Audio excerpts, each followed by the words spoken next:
Good afternoon, ladies and gentlemen, and welcome to the first live CoveTalk stream to various locations across Australia. Before I introduce our guest speaker, Colonel Ian Langford, I'll just go over a few quick housekeeping points from the Cove team. Firstly, the way today's session will work is that at the completion of this introduction, I'll hand over to Colonel Langford for the main presentation, and you should be able to both see and hear him as well as the accompanying slides. Throughout the presentation, you can text questions through to the following phone number, which I'll ask you to take note of now.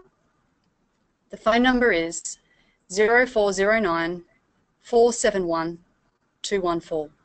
I say again, 0409 471 214. Please text the questions through in the following format. Firstly, your name, secondly, your unit, and then finally followed by your question itself. At the end of the presentation, you will hear me jump back on and read out a number of the questions we receive for Colonel Langford to answer, and we'll get through as many of those as we can before the session closes.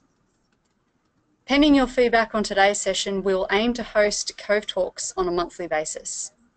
Our next session is currently planned for October, and pending confirmation of his schedule, we'll be aiming to feature RSMA Warren Officer Don Spinks talking about being brilliant at the basics. Further details on the next Cove Talk will be sent out through the chain of command. I won't delay any further, and it's now my great pleasure to introduce our guest speaker for today, Colonel Ian Langford. Colonel Langford graduated from the Royal Military College in 1995 to the Royal Australian Infantry Corps. He has a long and distinguished career within the Australian Army and Special Operations Command. He has seen operational service in Butterworth, Solomon Islands, East Timor, Bougainville, Iraq, Israel, Lebanon, Syria, Southwest Pacific, and Afghanistan. Colonel Langford has a degree in management, a Master of Arts, a Master of Defence Studies, and a Master of Strategic Studies. He is also an Adjunct Lecturer at Charles Sturt University. He is the only Australian to be awarded the Distinguished Service Cross 3 times. He is currently the G5 at Headquarters Forces Command, and we are delighted to have Colonel Langford as our inaugural Cove Talk speaker. Sir, it's an honour and a privilege to introduce you today, and without further ado, I'll hand over to you for your presentation. Thanks, Kelly. Ladies and gentlemen, good afternoon, and thank you for joining us on such an auspicious occasion for Army's professional military education. It's a nice irony that we choose to conduct the first of the Cove Talks on the 1st of September, given the preeminence of that date in our history. On the 1st of September 1918, 6 Victoria Crosses were awarded after actions at the Battle of Mont St Quentin. In 1939, of course, Germany invaded Poland in what would be the Second World War. And in 1951, on the 1st of September, Australia entered into its only military alliance, the ANZUS Treaty, which has been such an important influencer on our foreign policy and on our national security. The aim of today's discussion will be to talk about 3 things. The first is professional military education and what it means for us as professionals. The second will be on a discussion around what is the Australian way of war.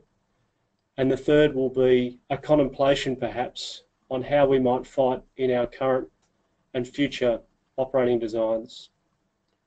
In relation to the first question and the issue around professional military education, it comes to be that we have to consider what we are as an organisation and some of the codifying requirements that comes with it.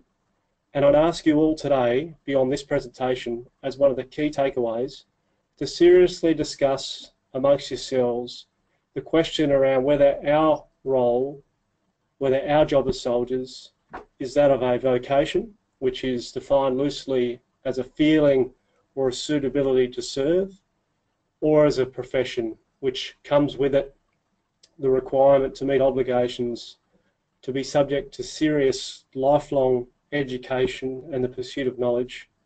And we achieve professional mastery through training, through preparing for war, and for teaching ourselves the lessons of war. The Latin origin of the word profession means to declare publicly. And again, in a modest defence force such as ours, in our democracy, in an all-volunteer organisation, it is often the reasons of vocation, the calling to serve, that precipitates us joining the military. But the question over to what degree we are a true profession is something that is elemental to the kind of army we wish to be, and indeed bears thinking in terms of what obligations it obliges us to participate in, what code of ethics and of moral values we choose to subjugate ourselves towards to achieve that level of professional mastery, which I think is consistent with progressive Western democracies.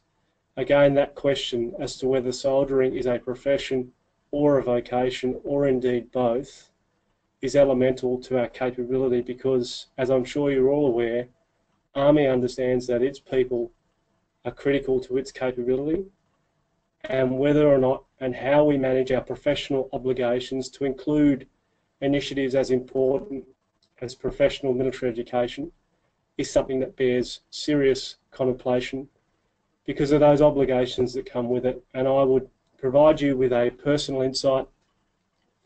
I see our profession and our role as leaders, regardless of whether we have rank or we are in command positions, through the prism of professional conduct, and that is being able to empower our workforce who are either conducting operations or they're training or they're conducting maintenance on equipment. We have to use our professional skills to manage the talent in our workforce, and I'm not talking about a part of the workforce, I'm talking about the talent that is resident within all of us and being able to bring that to the fore to be our very best. And then the last part of our understanding of professional conduct in the military is that active mentorship that allows us and indeed obligates us to let people undertake their profession and contribute through service in our army in a way that allows them to be their best. So an elemental understanding of our profession, its obligations, which include manifestly issues as important as professional military education, speaks volumes to the criticality of learning, of initiatives such as this, and of our need as an organisation to move forward. It is true that the international system and the world in which we operate is moving at an increasingly faster pace. This graphic illustrates that, if illuminated, what every man-made object in orbit would look like if it was apparent to the eye from space around Earth at any one time. It speaks to the persistence of communication. It speaks to the globe and its interconnectedness. And it speaks to a very important point that occurred in 2008, which may or may not have gone unnoticed to all of you, and that was in 2008, humanity hit an inflection point where more people were living in the built urban environment than were living in the natural world. What that means for society and what that means for globalisation and what that means for conflict is now starting to bear itself out manifestly through issues such as the Arab Spring and through the changing character of war to include a greater focus on fighting in build-up areas, in understanding how to use non-physical domains such as space and cyber to enhance capability, and also the importance of adaptation, of being able to understand change, of being able to anticipate evolution, and to use and trust emerging autonomous artificial intelligence and semi-autonomous systems in ways that allow us to maintain a capability edge. The world in 2017 is not the same as the world as it was on the day that those 6 Australians were awarded their Victoria Cross. Although it has been mentioned to me that the world is less dangerous than perhaps it was 100 years ago, given the potential consequences of global conflict and the sheer scale of devastation that we saw on the plains of Europe in World War I. But it is important to understand, as we contextualise our role as professional soldiers and in our understanding of the Australian way of war and how we fight, what is happening around us, So again, in the context of that previous graphic, how we can anticipate change and ensure that we remain ahead of an adaptation cycle that is seeking to outpace us. An understanding of malicious software attacks and how that affects the global system. An understanding of some of these attacks that emanate out of Eastern Europe that are focused against nation states, or perhaps some of those that are commercially focused emanating out of East and Southeast Asia, and what that might mean for national security, is of interest because it challenges the international system, the use of elements of national power to include diplomatic, informational, the military and economic, and the need for us to understand the cause and effect and the impacts that this type of statecraft activity might have on the tradecraft that we in the land force seek to generate. The WannaCry and Lazarus malware attacks of the previous 12 months would lay testament to this. Indeed, across the international system, major tectonic patterns of behaviour are important for us to understand where we sit and how we provide national security outcomes. The One Belt, One Road initiative that China is currently endeavouring to develop is of significance. It seeks the One Belt, in this instance, to provide an overland route from the east coast of China into the warmer waters of the Indian Ocean without being choked off potentially by the Straits of Malacca or faced with the economic dilemma of going all the way to the Southern Ocean in order to get around some of those archipelagic and maritime choke points. The One Road, two-way access approach will change the way that maritime trade is perhaps conducted. It will affect the way that we see sea lines of communication and the importance of continuity in terms of trade and economic development as we move into the middle part of this century. It will see a return to perhaps habits of centuries ago where we will have Chinese naval outposts on the east coast of Africa as, like others in the global system, it seeks to secure its own sea lines of communication in order to protect its trade routes, which is no different to the British, to the Americans, and indeed to our own interests in the context of global continuity. We all understand some of the challenges that threats emanating out of East Asia potentially bring to the continuity of our system and of our economic development. In East Asia, for example, 3 of our 5 biggest trading partners, Japan, South Korea and China, all live within a very dynamic, highly contestable area, which is currently being challenged by some of the isolationist aggressive policies of North Korea. The KN-08 intercontinental ballistic missile, which the Koreans, through open source, are currently developing, will have a range of 11,500 kilometres and has the capacity to hit anywhere on the Pacific Rim. It will change the balance of power in the Pacific. It will force, to some degree, key stakeholders and actors in the region to become more engaged in the region, to seek alternate pathways to ensure continuity of trade and our commitments and other commitments to global norms. Across the Middle East, again, we continue to concern ourselves with the challenges that we're currently seeing in states such as Syria, which has disintegrated, resulting in 11.3 million people displaced and 5 million people leaving the country altogether, continue to create humanitarian crisis and destabilise global continuity. Libya, Yemen and other countries potentially may suffer the same fate. The impacts on the global order are being realised, and an understanding of what that means for our security is critical to sensing and adapting in a system such as ours. The sectarian divide that continues since 632 AD in the Battle of Karbala between Sunni and Shia, again, continues to tell the story of conflict in the Middle East. Our understanding of that through statecraft, our own elements of national power, and the impacts it might have on our own interests, wherever those interests lie, are critical to the context of warfare and how we interact in the international system throughout this century. Terrorism continues to be a potential threat across the globe, the speed of which weapon ingenuity is impacting a non-state actor's ability to target and affect the global system, again, is something that we as soldiers, we as part of a national security enterprise, need to understand and remain alive to. Countries such as Russia also continue to manifest themselves as countries that remember what they were like as a Soviet Union in 1992 and now are seeking to potentially re-establish themselves as a European and a global power in the way that they see the natural order.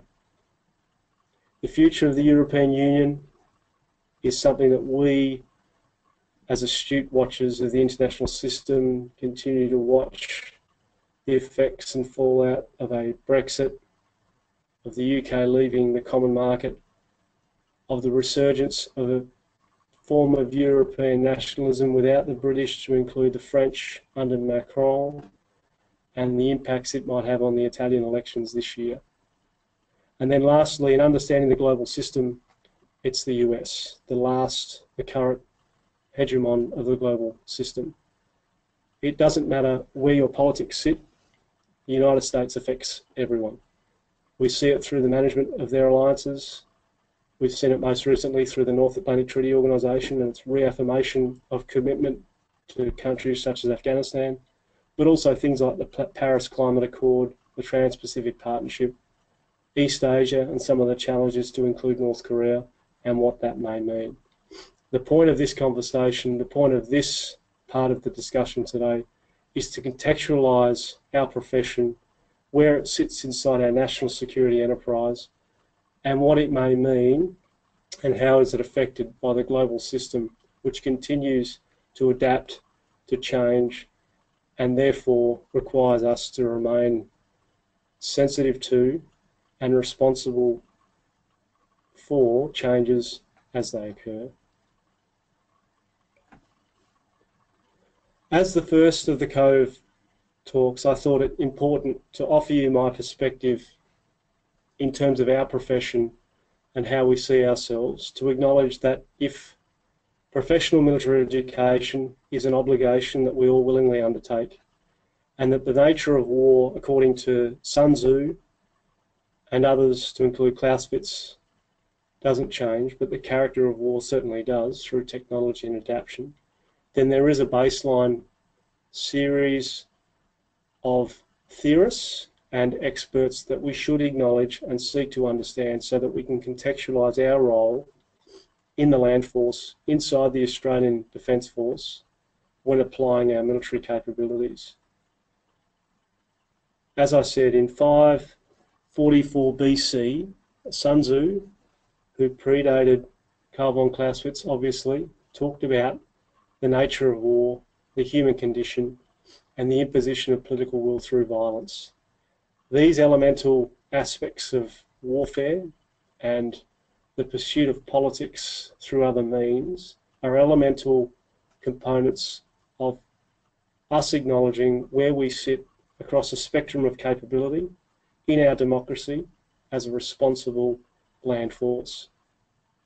The character of war, going through these theorists, is critical to understanding again how land power should be applied, and perhaps as equally important when it should not. Sun Tzu, for example, emphasised the need to avoid confrontation, to rely on intelligence, to use movement and the art of persuasion to avoid conflict. He saw conflict and attritional warfare as a negative outcome. He sought to defeat his enemies before battle. Contrast that with Clausewitz, who, in observing and trying to understand the Napoleonic defeats of the early 19th century, saw single grand strategic balance and that battle, that forced will that sought terms, as the culminating point of warfare. In the context of the nation state and how the international system operates, these two theorists continue to provide a baseline elemental understanding of the nature of humanity, the human condition, and its effect on political violence through the conduct of military operations. Of course, across the other domains, A.T. Mahan and Julius Corbett in the maritime instance provide an important juncture.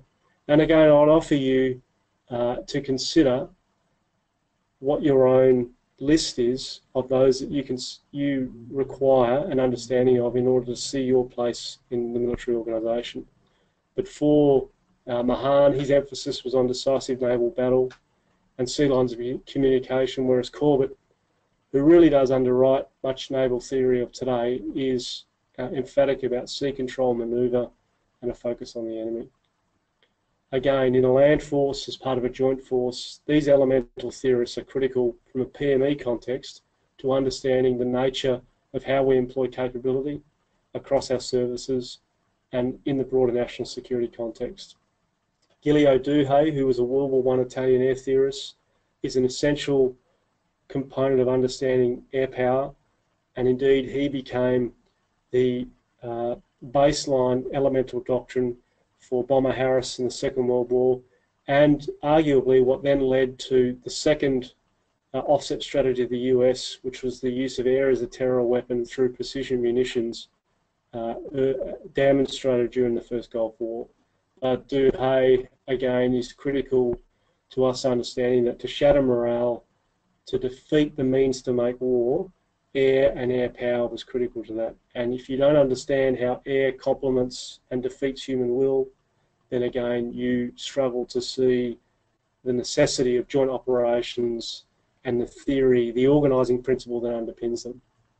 In the emerging domains, and again I would be very happy to be contested, I offer to you that John Warden, who was a US senior officer who, through the development of a project called Checkmate, he developed a 5 rings theory for strategic offensive operations using air power, but I would argue that space from a temporal environmental context offers the same theoretical paradigm, but certainly the decapitation of enemy centres of gravity through targeted engagement of specific parts of the network was critical to Warden's 5 rings and Project Checkmate, and that would be a useful organising principle for understanding some of these emergent domains to which warfare will likely move itself into in the coming decades and generations in front of us. The last being cyber.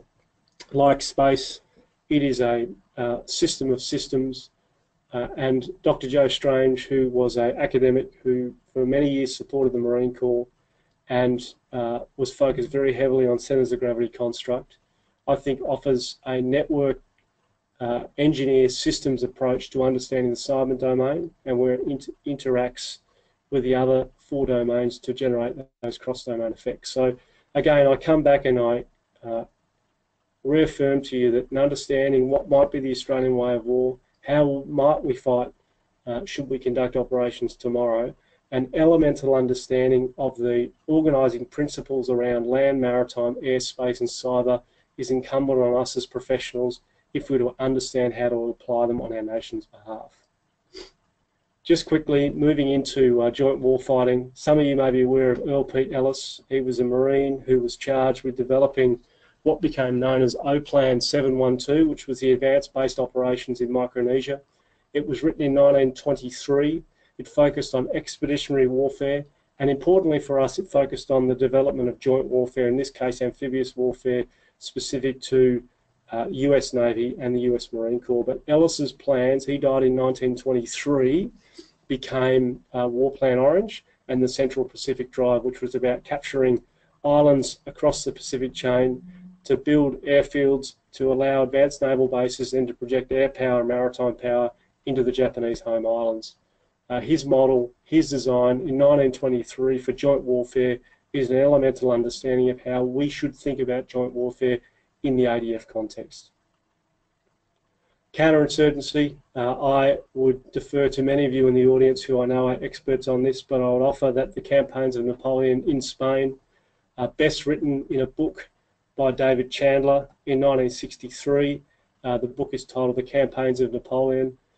Talks about the use of whole of government systems to crush and suffocate the oxygen out of an insurgency narrative through the delivery of government services and through a better alternative in terms of governance and human need than the prevailing paradigm, which saw Napoleon victorious in the first instance, whilst fighting British regular forces under Sir John Moore, but also suppressing an insurgency which allowed him to then consolidate and prepare for his other operations across Europe. But not often read.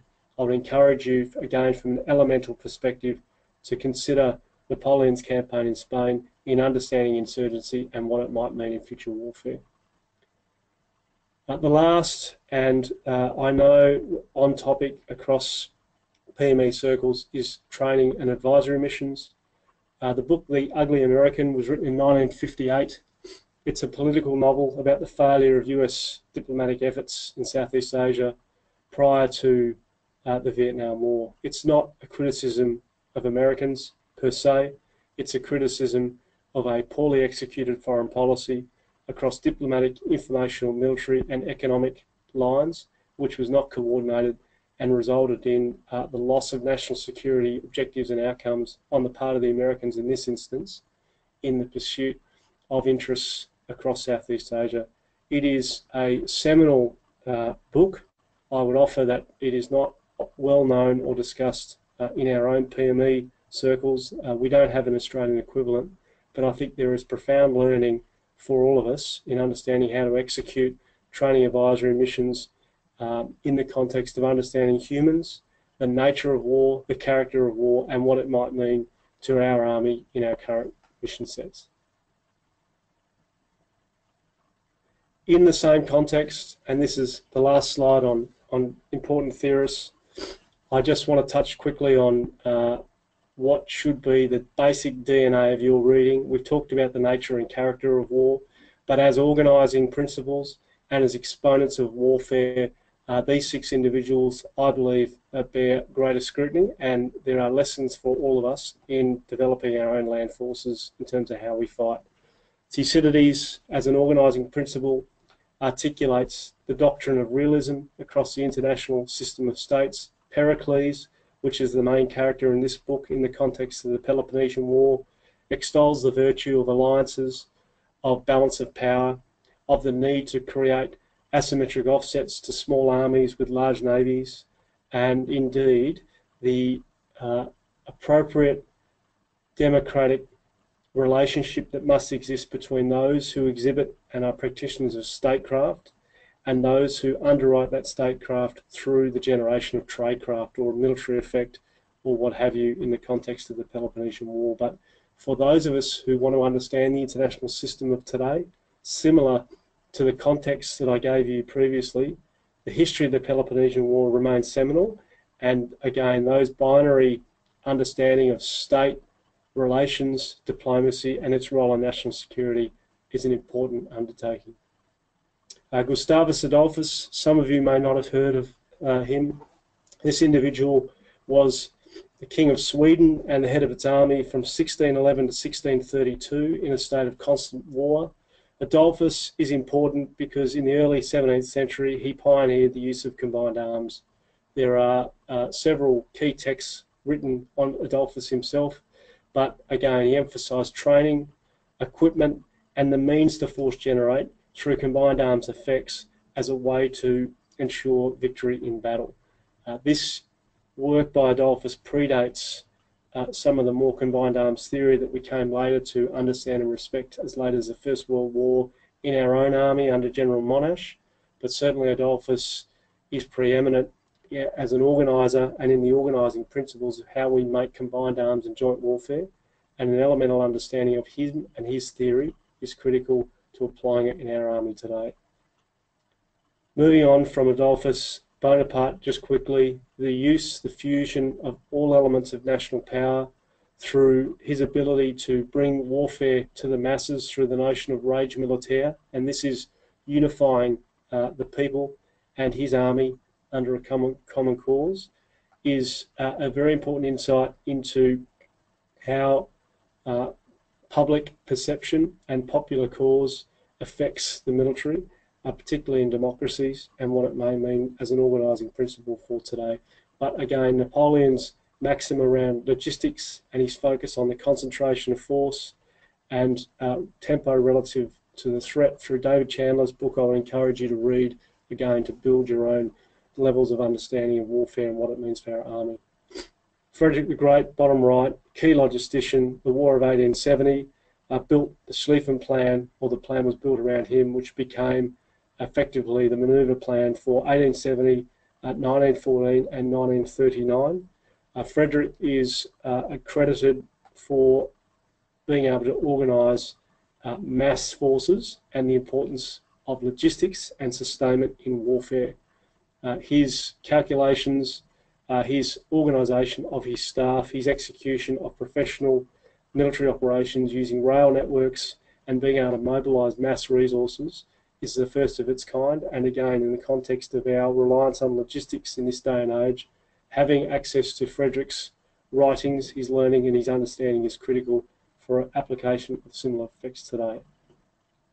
William Tecumseh Sherman, most will be familiar with his role in the latter part of the US Civil War. I bring him in because he's probably the first to illustrate the effects and devastations of war of annihilation, of a war of unconditional surrender, and of a war without limits. For those who are interested in nuclear theory and mutually assured destruction theory, particularly as it came out as a result of the US first offset strategy in 1950 under Eisenhower with the realisation of the nuclear deterrent, Sherman's campaign gives you an insight into the madness and excesses and possibilities of total war and what it means for generations on the application of warfare and warfighting.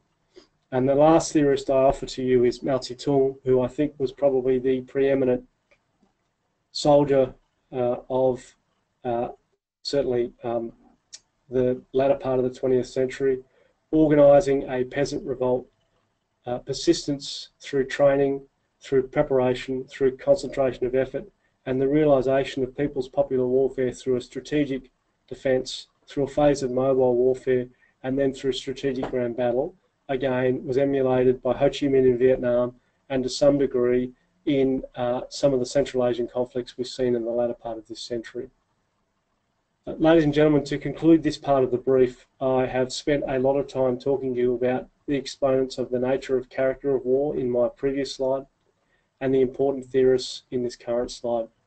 I offer these as critical elemental components of building your understanding of warfare, of the application of land power, and giving you the DNA, for want of a better term, of how we might apply it in our army, which is currently on operations and is likely to be so for some time. So we move on to the next part of the presentation, which is focused on the Australian way of war.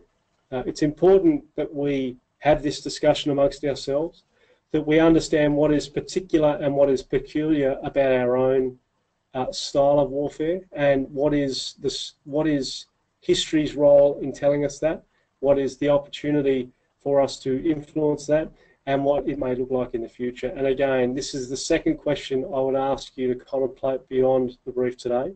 The first being our profession or a vocation in terms of soldiering. The second being, what is the Australian way of war?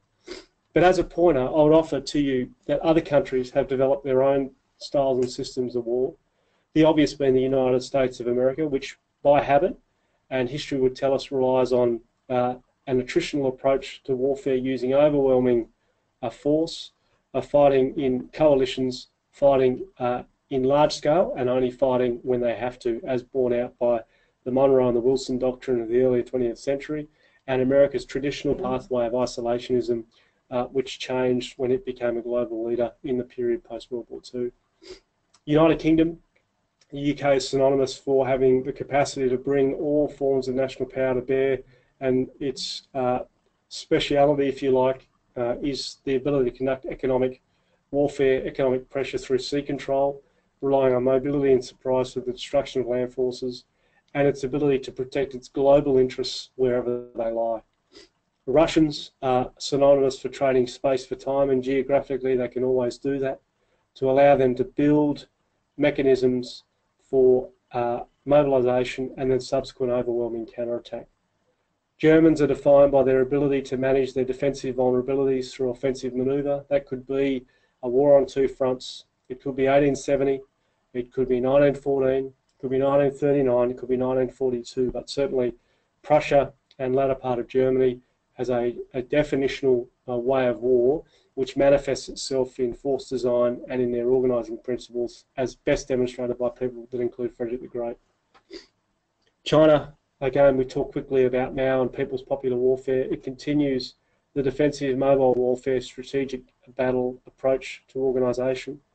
Its capacity to be a maritime power speaks back to its days as an imperial sea trading nation, again, which is seeking to rediscover and will define its approach to warfare going forward.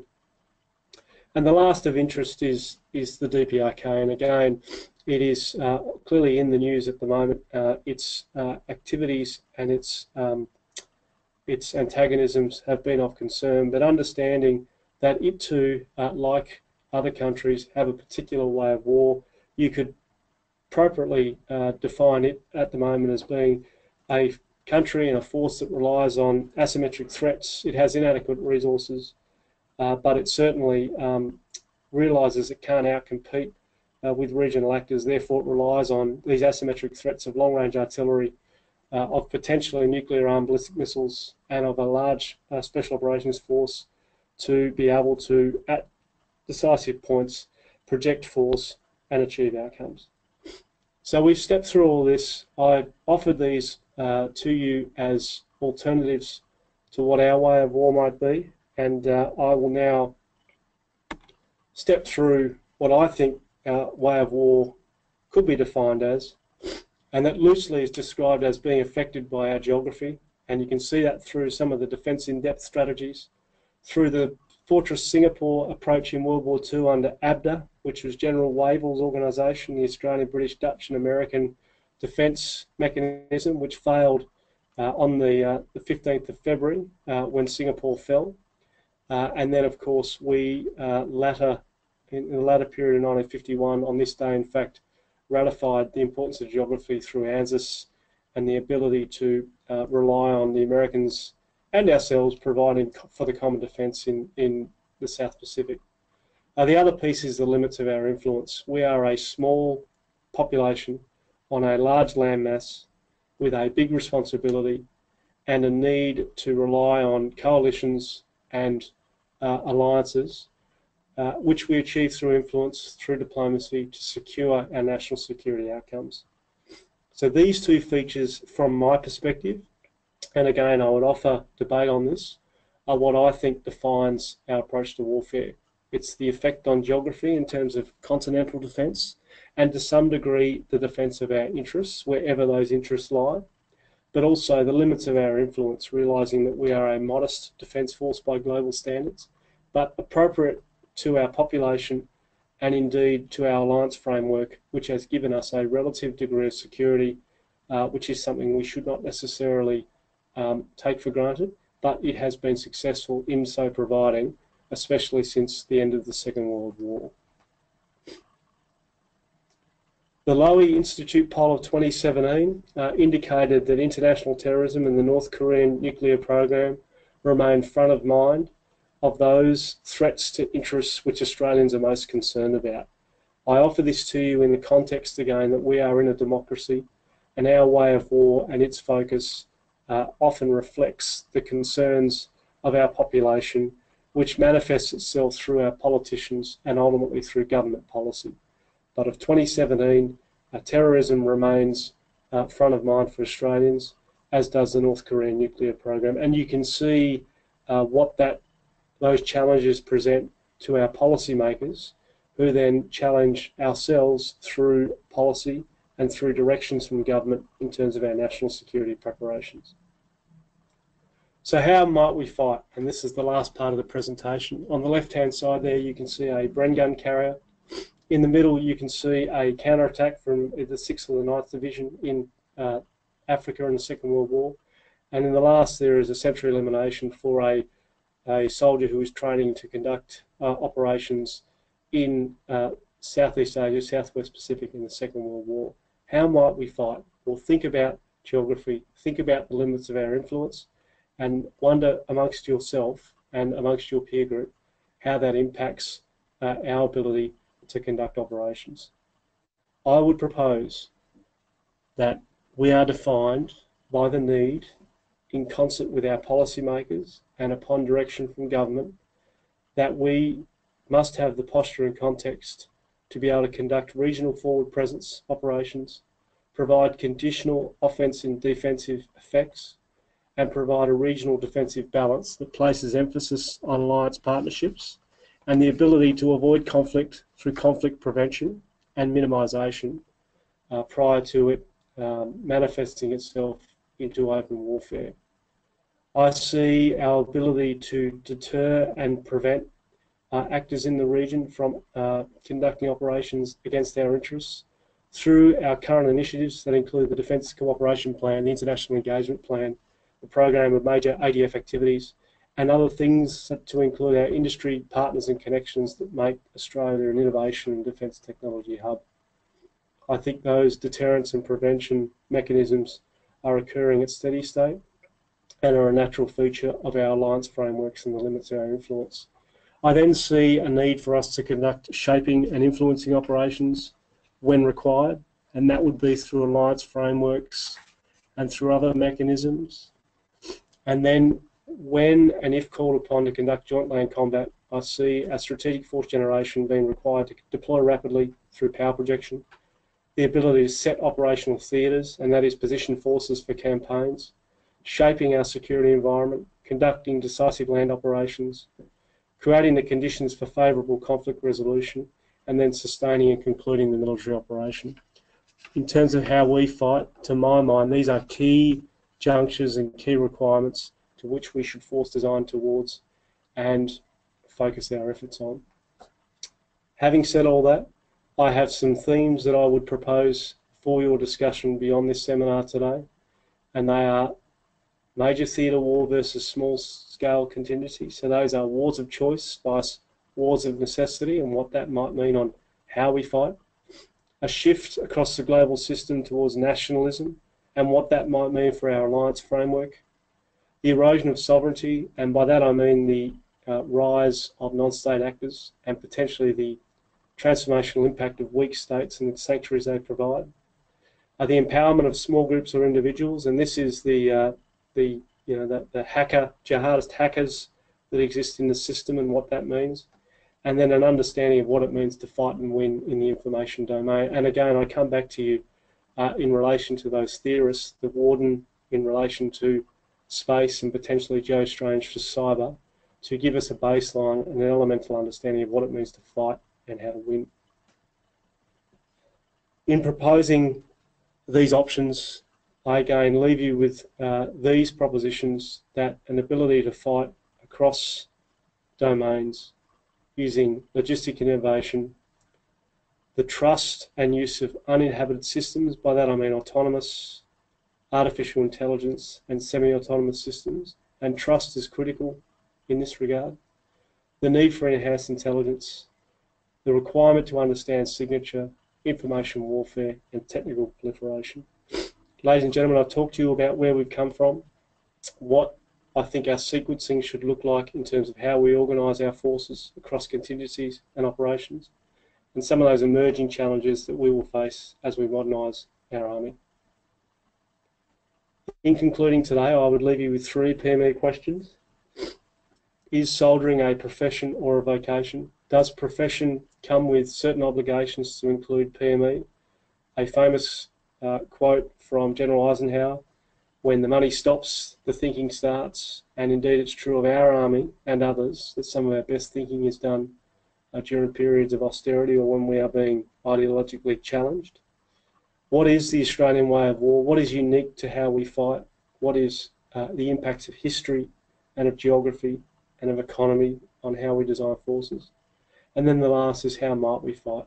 And contemplate this from the ability to force generate, set theatres, conduct joint land combat, terminate operations, transition, and then develop ourselves into a forward posture for what comes next.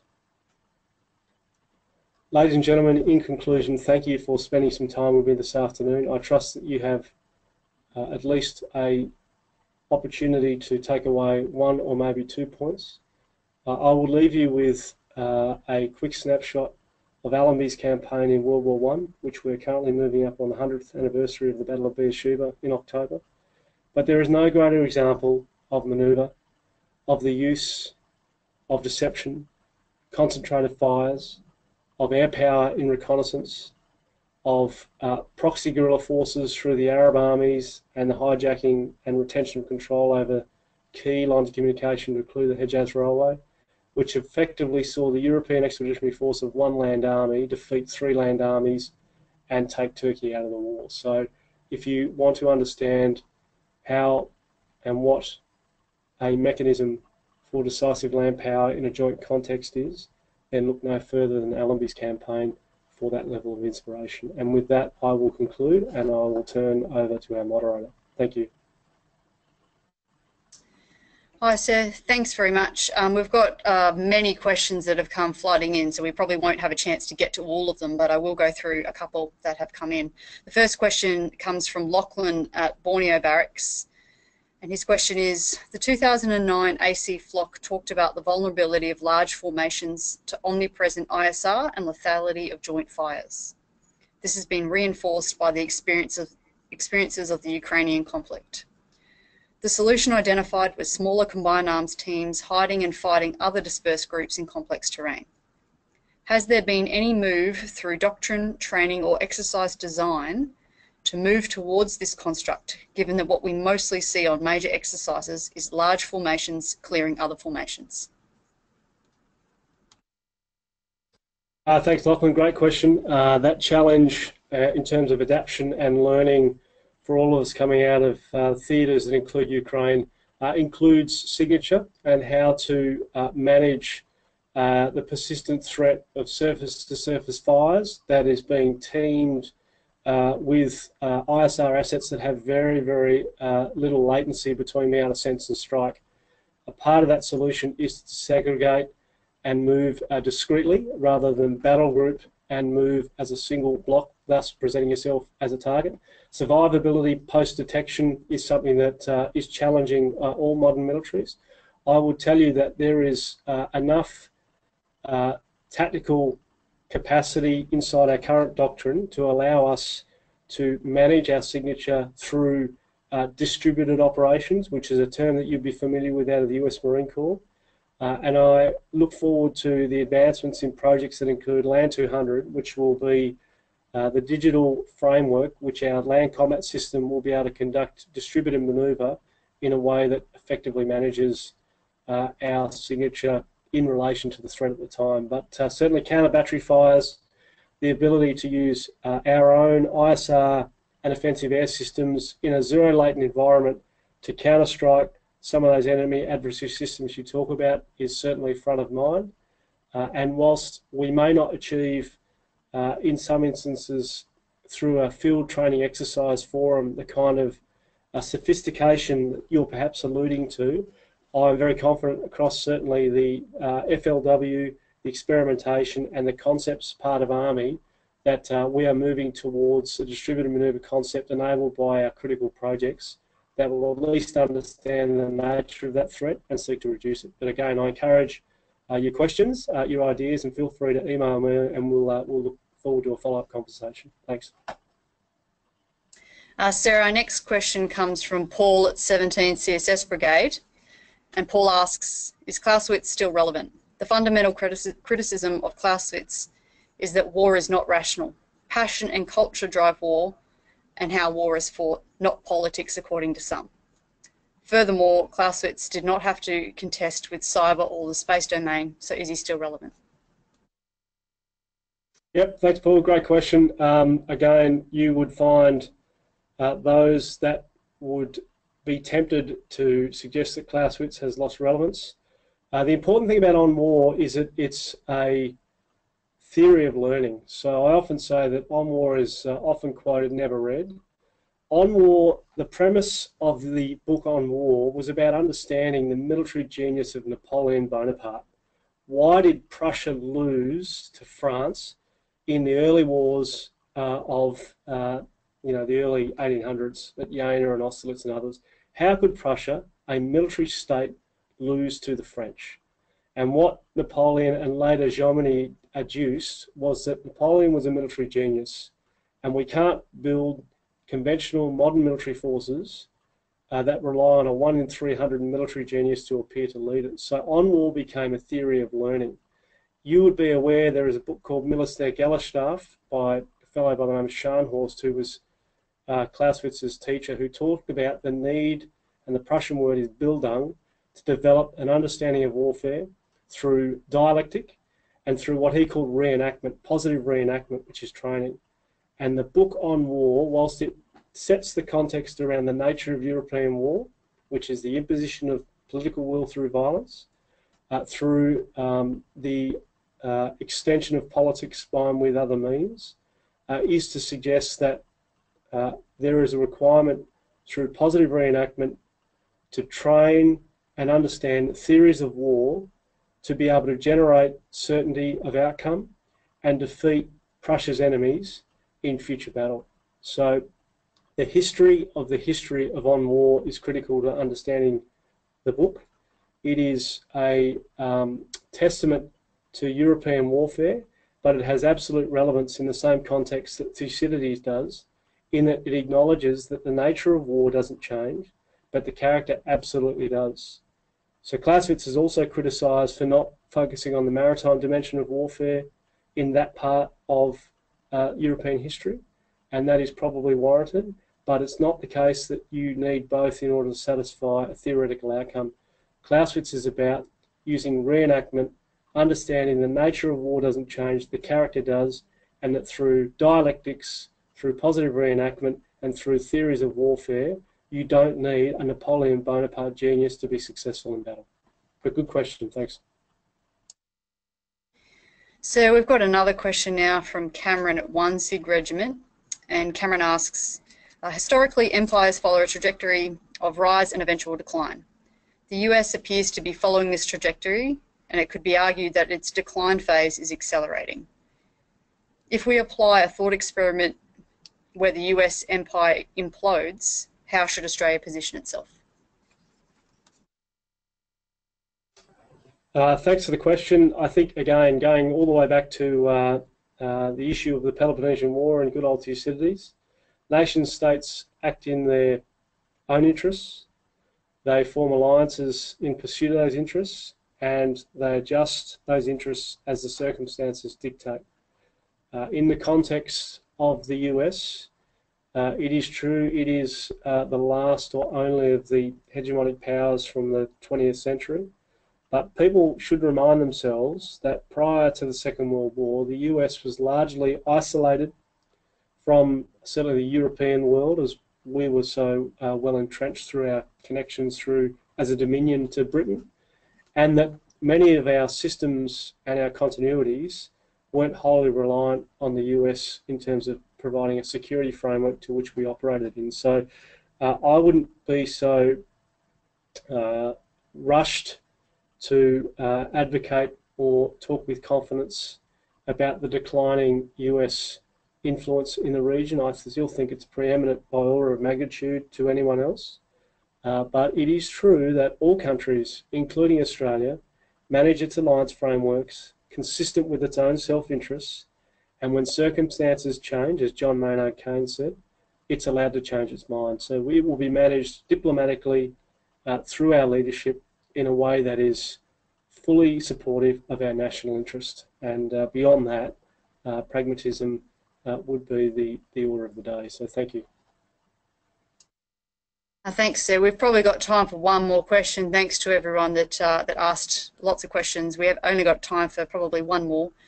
This one, Sir, comes from Ben at the School of Armoured Officers Mess, and he asks, whilst other stakeholders and nations reposture and reinvent themselves to adapt to the changing military diplomatic situation in the Indo-Pacific, is Australia in a position to be more than an intermediate player, and how can the ADF and Army evolve to support this?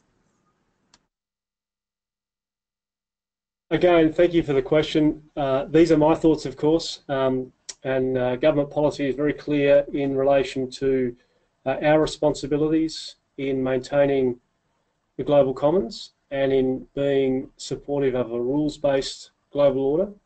Again, our policy and its ability to shapeshift according to circumstances, I think, is very good. You can see the investments that our country, including our Defence Force, has put into our region and into some of our non-traditional partners. And again, I see that pragmatism as essential to our ability to maintain the balance of power and to maintain continuity across our global commons. Our country is an export-focused country. It is a maritime country as a function of geography, and it is in our interests to be able to set the conditions for all nation states to achieve their outcomes in a way that's responsible and appropriate for the global good. So our ability to influence the region is significant. I would say that we are trusted by our regional partners, and as a general rule, our advice is welcome where appropriate in being able to help others solve their problems. So again, I look forward to seeing more of our Army people learn regional languages. I see that again in the PME context and in the context of us as a profession almost being obligated to maintain English and one other language as a minimum skill inside an army that lives in a region where languages, fluency, access and influence are critical to how we perform our national security tasks. Ladies and gentlemen, I'm very sorry we didn't get a chance to get through all of your questions within the session timeline, but Sir, on behalf of the Cove team and everyone that attended today's presentation across Army, I would like to say thank you very much for your outstanding presentation, and no doubt there will be a lot of discussion going on following this webinar in the various mess locations around Australia, and we really appreciate your time. Ladies and gentlemen, thanks for your attendance also today, and we would love to hear your feedback about the presentation and any other ideas you might have, so feel free to email us at soldiercove@gmail.com or follow the links through the Cove website itself. For those who weren't able to attend today, we will aim to make the video recording available at a later stage, provided I got the technology right on this end. But thanks, ladies and gentlemen. Thanks, Sir, from the Cove team, and have a great weekend to all. See you next time.